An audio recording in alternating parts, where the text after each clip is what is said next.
everybody, it's me, Blame Girl. Welcome to the Blame to Blame Down. Today's Blame Down is going to be about race relations. You're going to love it. Let's get started. First, I want to talk about an article I read written by Michelle Martin from NPR's Tell Me More, Tell Me More. Miss Martin was reading the Washington Post, and she was reading two stories side by side about two different men and pondered about their two different paths. Now, the first man was 18-year-old Ari, who was up for a prestigious science competition, a $100,000 scholarship up for grabs, and he had been published, and he had kind of a hard life. He lost his dad at the age of 9. Now, prior to that, his dad was a CEO, an exec, and Ari and his dad loved math together. But when his dad died, he lost his love for math until he found a specialized school for, that kept him engaged in his education. Now, the other gentleman, 28-year-old Nathaniel, was up for 25 years in prison. He was up for 25 years for a shooting, and it was basically a shooting that's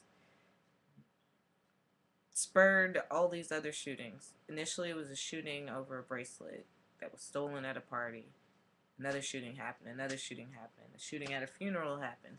I don't know which one Nathaniel was involved in, but he was involved in one. And when asked why he was involved, he said that after witnessing a prior shooting, he felt like he had to do something. So he did, and he ended up, he's, in prison because he opened fire at another group of kids. Sad. So Miss Martin, her question was, what makes their paths so different? They both make the front page of the paper, but what makes their paths so different? One's up for a $100,000 scholarship and one's up for 25 years in prison. And what she doesn't say, and I will, is that Nathaniel, guess what color he is? He's a black man, and guess what color Ari is? He's a white man. And the last thing she said really resonated with me. She said that Ari is competing for a $100,000 scholarship, half the cost of what it will take to lock up the other 5 kids that did the shooting. And what's interesting about that is we are so much more willing to spend our tax dollars on private prisons as opposed to our public education. It's a no-brainer. Minorities, yes, they, go to prison at a greater rate, but maybe we should educate them at a better rate. That's what we've been fighting for since the 60s, and it still hasn't happened. So moving on, if you haven't heard about Nathaniel, I'm sorry, not Nathaniel, Trayvon Martin, he's the 17-year-old that was gunned down in Florida by George Zimmerman, okay? He basically left his house to go get his little brother some Skittles in a white neighborhood. He's walking around. George Zimmerman calls the police because he's like, "Oh my God, there's a black man, a strange black man walking around this white neighborhood." And the police are like, "Stand down, we'll be there." He does not stand down, and it ends up with a 17-year-old dead. Now, you wonder why George Zimmerman wasn't put in prison. And all this comes up about self-defense and all that. But basically what happened is in Florida, there's a rule. It's called stand your ground. It's a law called stand your ground law. And basically if someone is assaulting you or your property and they retreat, you do not have to stand down. You can pursue them and kill them. Use deadly force on them. Also, with this stand your ground law, if you're in an area where you belong, where you're supposed to be like your house or your gated community, and someone assaults you or you feel threatened, you're allowed to also use deadly force. Now, Florida is one of the only states with this law, and George Zimmerman was let out of jail after he shot this kid. Black community's upset. I'm upset. That's ridiculous. But there may be some hope because the Florida Attorney General today, there's an exception to this stand your ground, and it's this first aggressor. Now, the thing about the first aggressor is, who's the first aggressor in this situation? It was Mr. Zimmerman. And if you're the first aggressor, you might not be protected by this law. And as I said, Mr. Zimmerman called the police and they told him to stand down. He didn't. He pursued Trayvon Martin. From what eyewitnesses say, is he got beat up and then ended up killing the boy. Now, had he stood down like they asked him to, if you were so scared of this kid, why did you pursue him? He was bigger than the kid, and he got his butt whooped and got embarrassed and killed the kid, and now he should go to prison for it.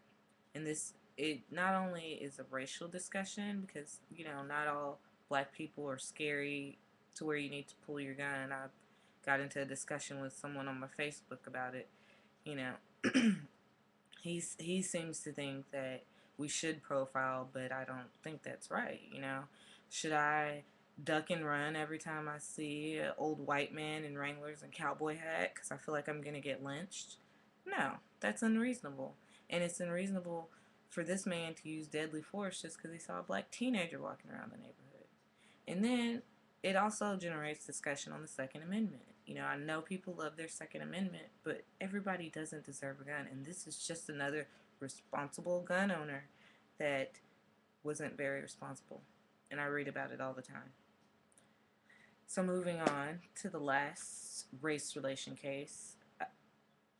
I was reading my Facebook and Michael Berry posted an article that says whites are starting to suffer more from racism than blacks, or they perceive that they do.